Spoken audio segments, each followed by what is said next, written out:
This is the Right Now Podcast with Sarah Werner, episode 38. Give yourself some grace.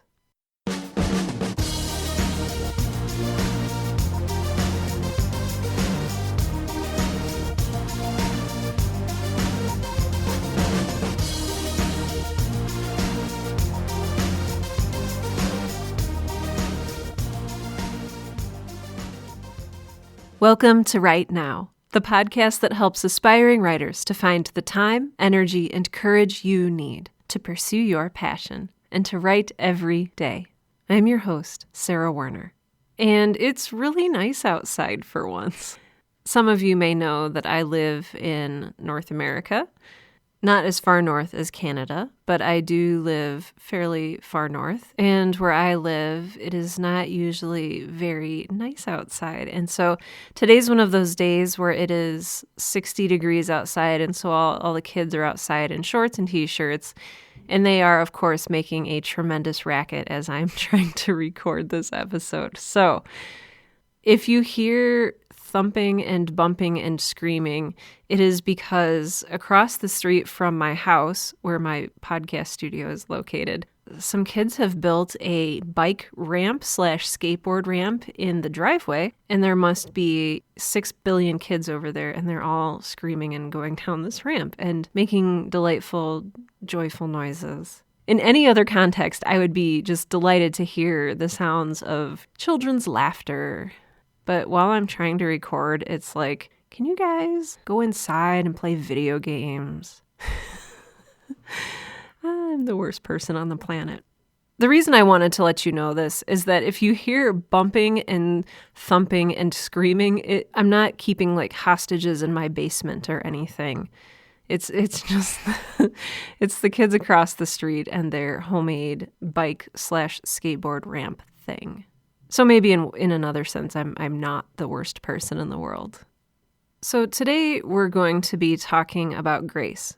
And I'm not talking about you if your name is Grace. I mean, this applies to you, but grace is more than just a name. It is a really difficult and loaded but necessary concept in our lives as humans. And so when we talk about grace, I'm not talking about Grace Kelly or Grace Paley or Grace Helbig, or you if your name happens to be Grace. I'm talking about something else entirely. But before I start blathering on in my usual style, I want to share something with you.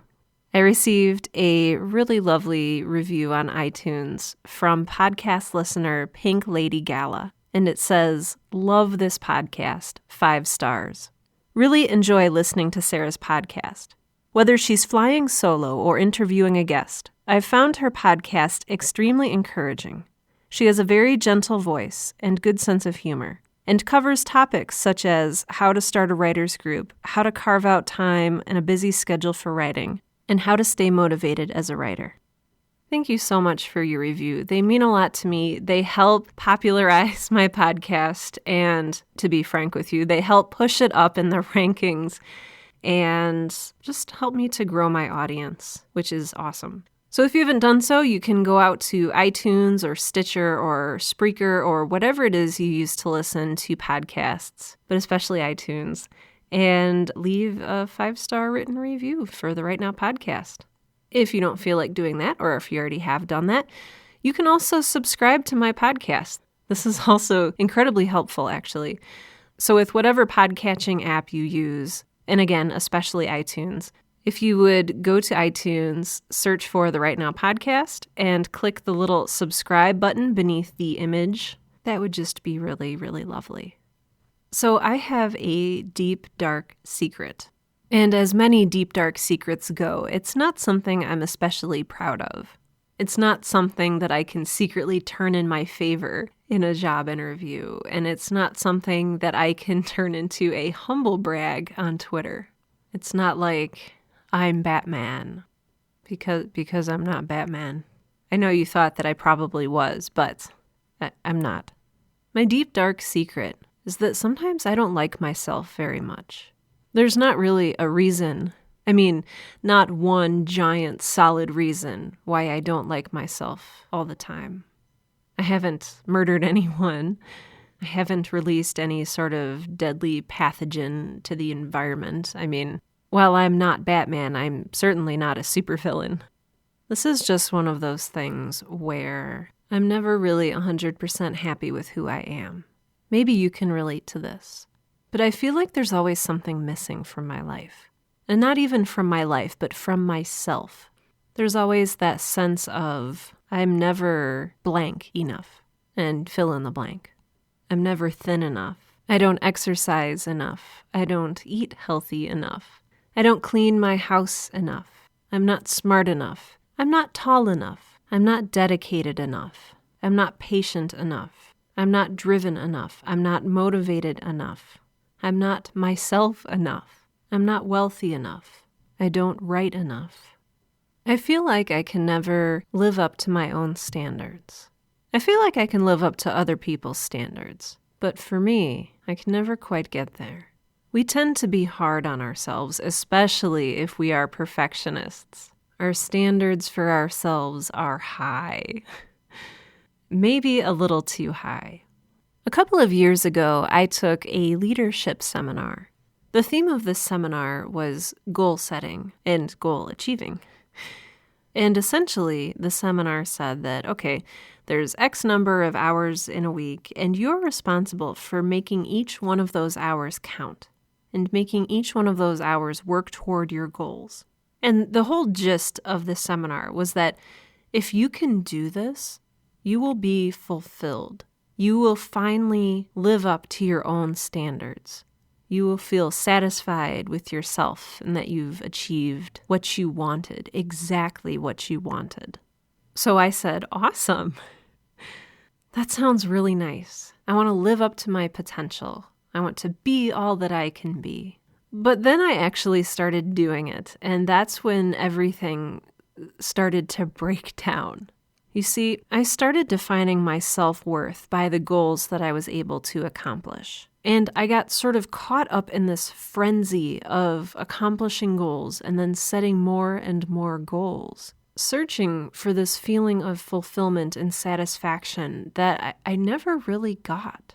I had a sense of accomplishment, but I realized that just because I had done something didn't mean that I felt I was worth anything. So in search of that fulfillment or satisfaction or that sense of finally having lived up to my own standards, I kept packing on more and more goals to accomplish. And I started to see my days a little bit differently. I started to see each hour a little bit differently. Any time that was not spent toward achieving a goal began to feel like a waste of time. I began to scoff at the idea of relaxing. I started to think, so I could spend 45 minutes to an hour watching an episode of Scandal on Netflix, or I could use that 45 minutes to an hour to attempt to accomplish another goal. Well, obviously, what's a better use of my time? And I was so hungry for a sense of fulfillment that I stopped seeing any value in relaxing or enjoying my life. Perhaps, obviously, this is a problem. This is not a good way to think. This is not a healthy way to think. But it's where I was, and kind of where I still am. I'm fighting through this. I'm not blaming the leadership program. In fact, I think it's really good and really useful for a lot of people. It's great for people who want to accomplish goals and, otherwise have difficulty being motivated to do so. But I think I was already maybe a little too motivated to do something like this. So currently I'm working on being able to sit and relax and do something of very little accomplishment without feeling guilty. And that might even just be another topic for a whole nother podcast episode entirely. But what I want to go back to is that sense of not feeling like you're enough. That feeling of chasing fulfillment. That feeling of being hungry for more and not knowing how to satisfy that hunger. I was chasing something, and I think I still am. And at the time, I thought it was success Because, of course, the fulfillment that you're supposed to get out of setting and accomplishing goals, that sense of fulfillment, that's supposed to be success. But I found success, and to be honest, I hope this doesn't make me sound like a jerk or a snob or anything, but when I found that sense of success, it wasn't what I thought it would be. It wasn't satisfying. I was still the same person. I had just done something that appeared successful. But I was still me, and I was still frustrated with myself because I still wasn't thin enough or, rich enough or, rich at all or smart enough. I still can't run. I have a fused spine. I've talked about this in previous episodes. I can't run. I'll never be exactly the person who I want to be. That's just human limitation. I can be some of the things that I want to be. I can be a very good writer. I can be a podcaster. I can be successful in my career. But I'm never going to, run a marathon. I can maybe walk a marathon. I can ride my bike. I don't watch a lot of TV, but I saw a commercial the other day for Weight Watchers. And in the commercial was Oprah Winfrey, who is this amazing, beautiful, well-spoken, wealthy, intelligent, successful woman. And she was telling the viewers, the audience, that she wasn't satisfied with her life because she wasn't thin enough.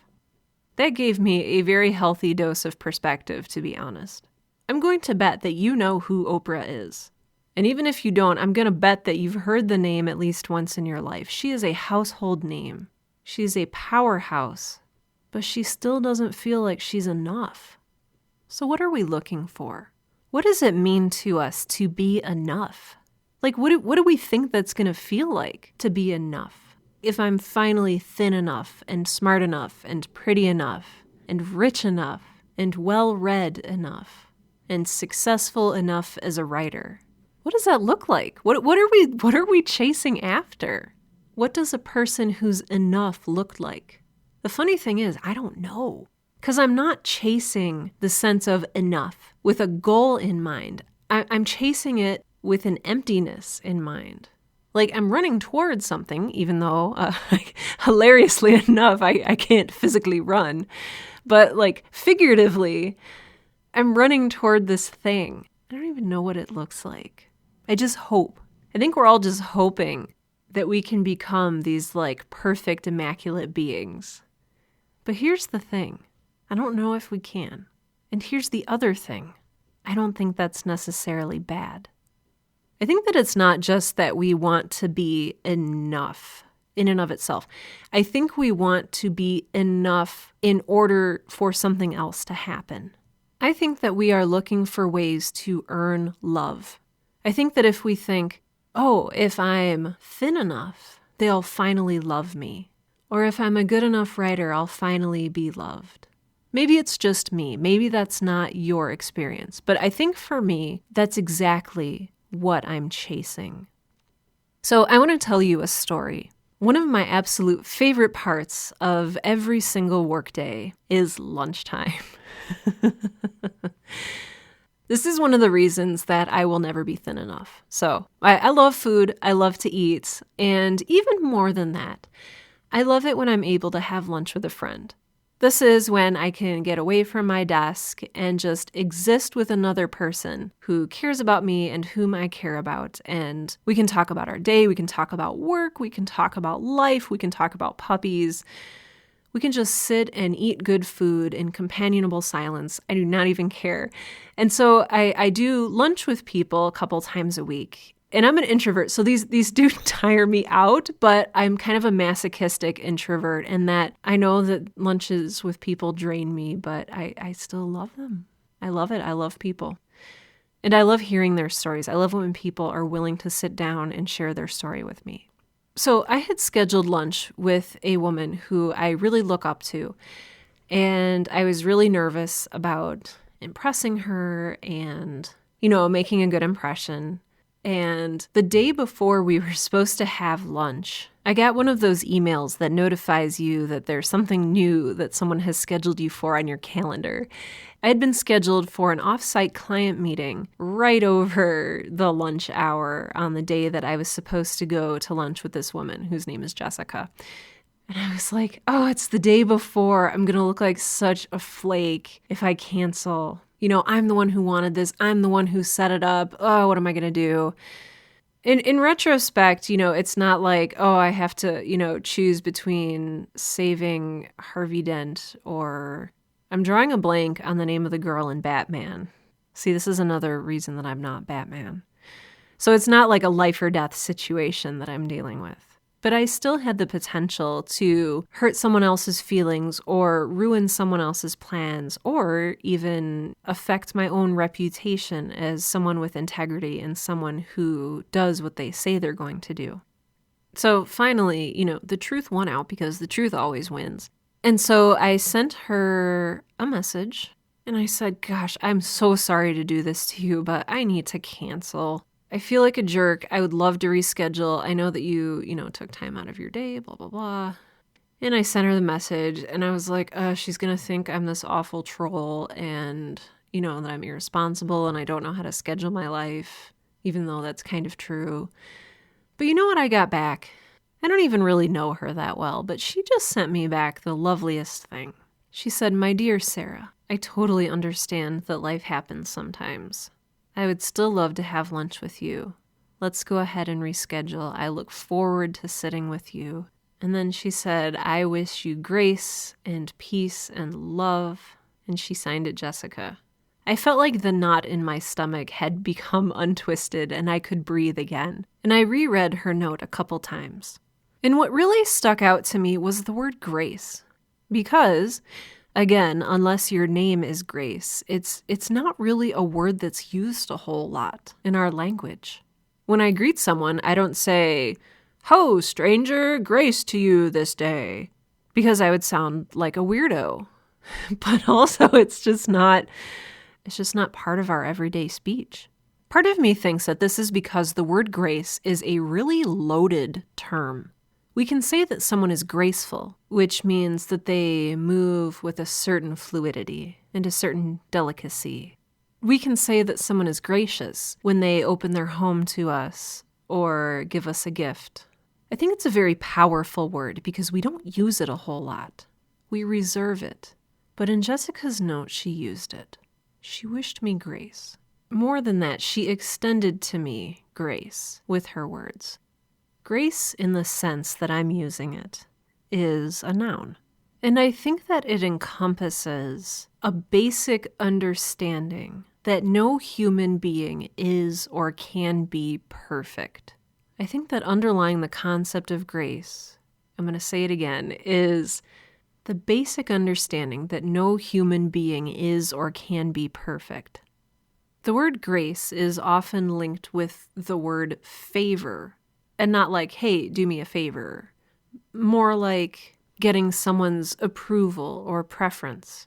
But the thing about grace is that it is getting that favor without merit, without having earned it. That's what grace is.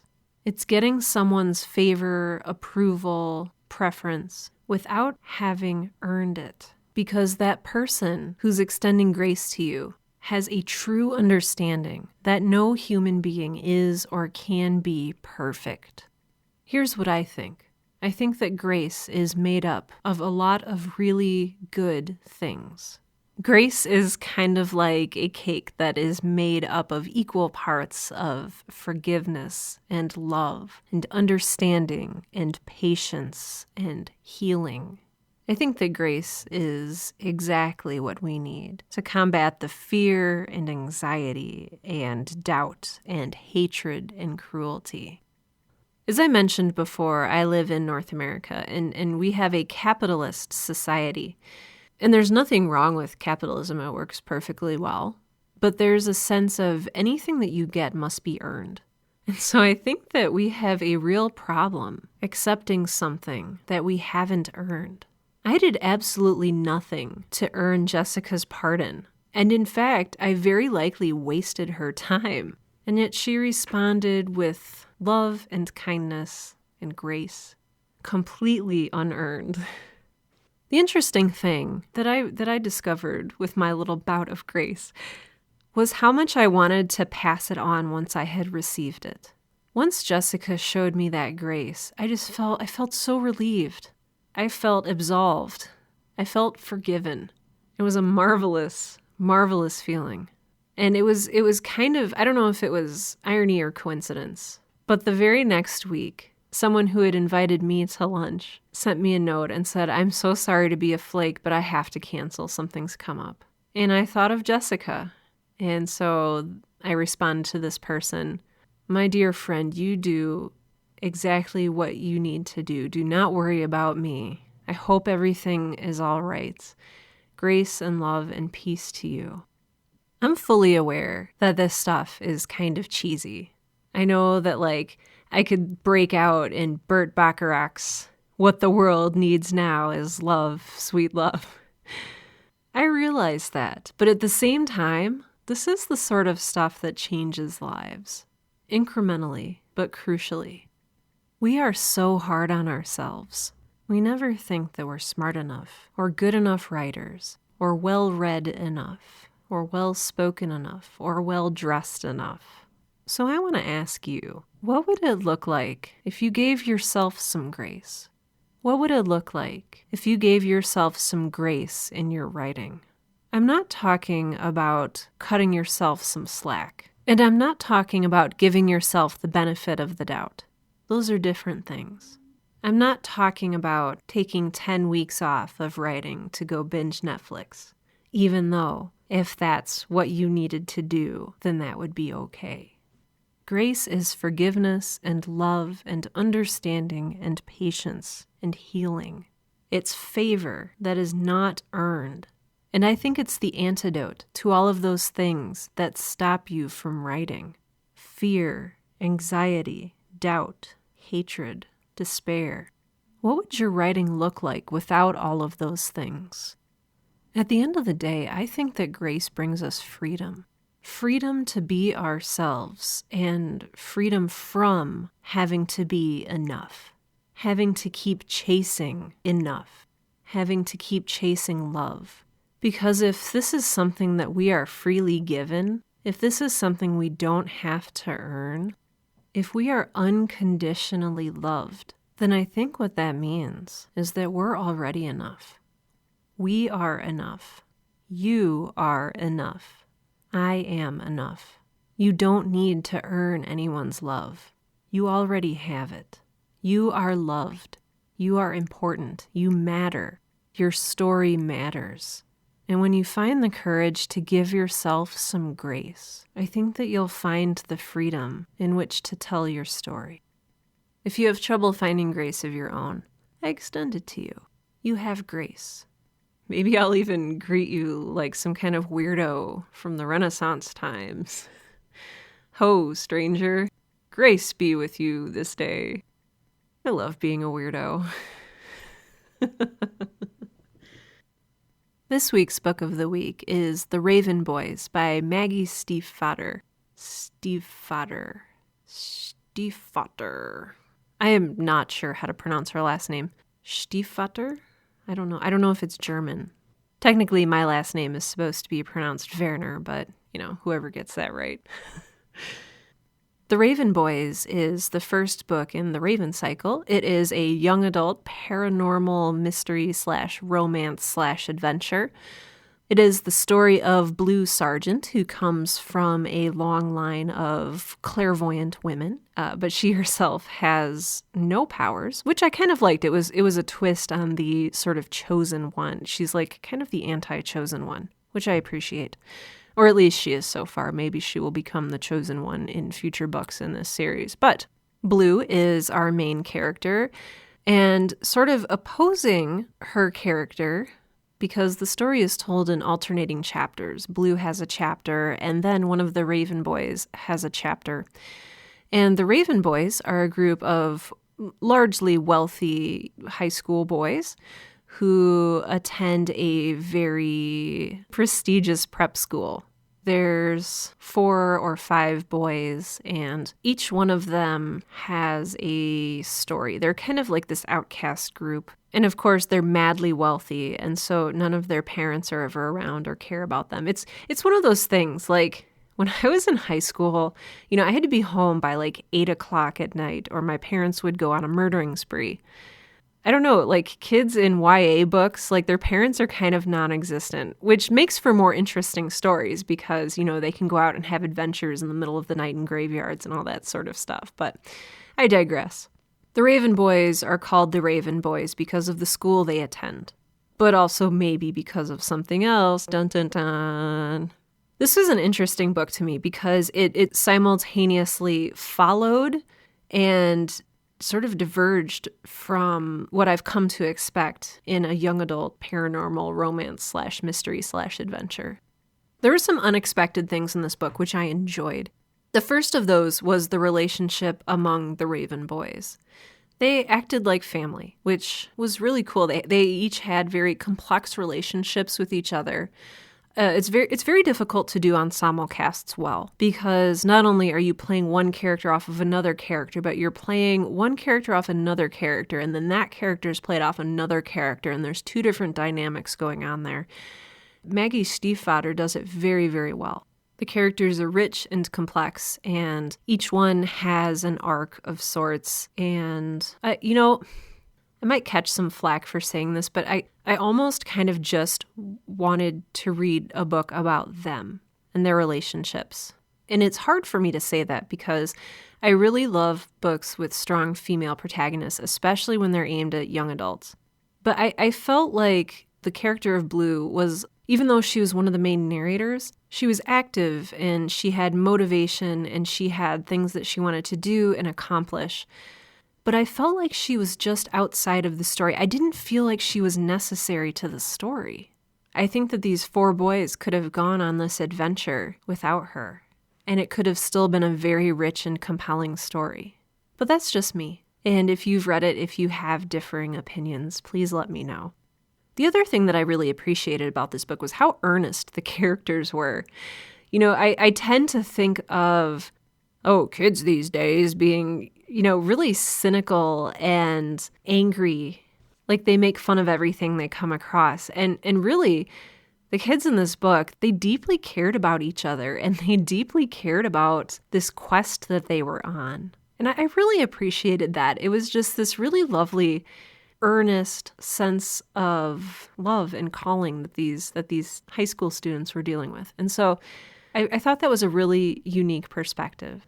I think there's at least a couple more books in this series. I don't know if I'm going to read them just because my book list is ridiculous. And if you've been following me on Goodreads, I have been working on Leviathan Wakes by James S.A. Corey for like 4 months now. And eventually it will be the book of the week when I finish it. But yeah, it was well written. It was fun. It kept me entertained. I think I even stayed up a couple nights reading it. It was pretty engrossing. She's a very talented writer. So check it out. The Raven Boys, Maggie Stiefvater. I don't know why I'm having so much trouble with that. I want to pronounce it correctly, but I don't know what's correct. As usual, there are several people that I want to thank for helping make this episode possible. First and foremost, I'd like to thank my Patreon supporters. Patreon is a secure third-party donation platform where each patron pledges X amount of money for each podcast episode I produce. The money then goes to help cover hosting costs and other costs associated with podcasting. With that in mind, I would like to thank official Cool Cat Sean Locke, official Bookworms Matt Paulson and Rebecca Werner, and official Rad Dude Andrew Coons. You all do so much to help me keep producing this podcast, which helps inspire other writers to keep writing. So thank you so much. I would also like to thank Phantom Sway.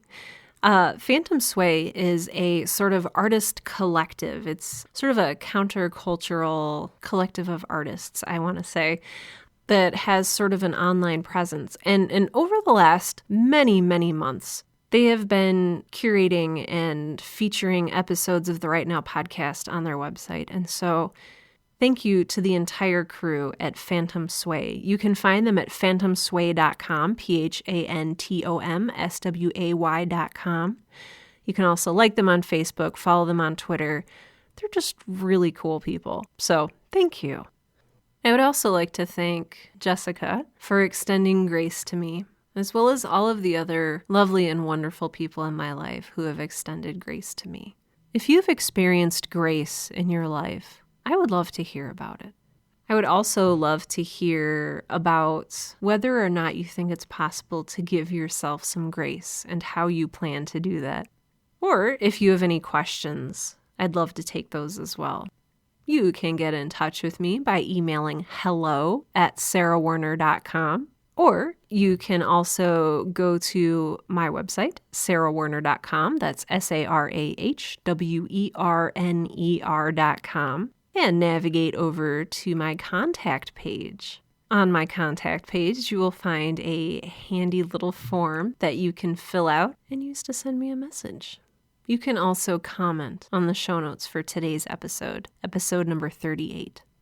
My friends, I think the world of you, and I hope that as you go through your week, you are able to give yourself some grace. I want you to remember that no matter what you might think of yourself, you are enough. In fact, I want you to say it. I am enough. It's really empowering to say. It's amazing to know that you are free to move on and to write without the fear or the need of having to earn anyone's love or admiration, because you're enough. You are a whole person, and you have what it takes. And with that, this has been the Right Now Podcast, the podcast that helps aspiring writers to find the time, energy, and courage you need to pursue your passion and to write every day. I'm Sarah Werner, and I am enough.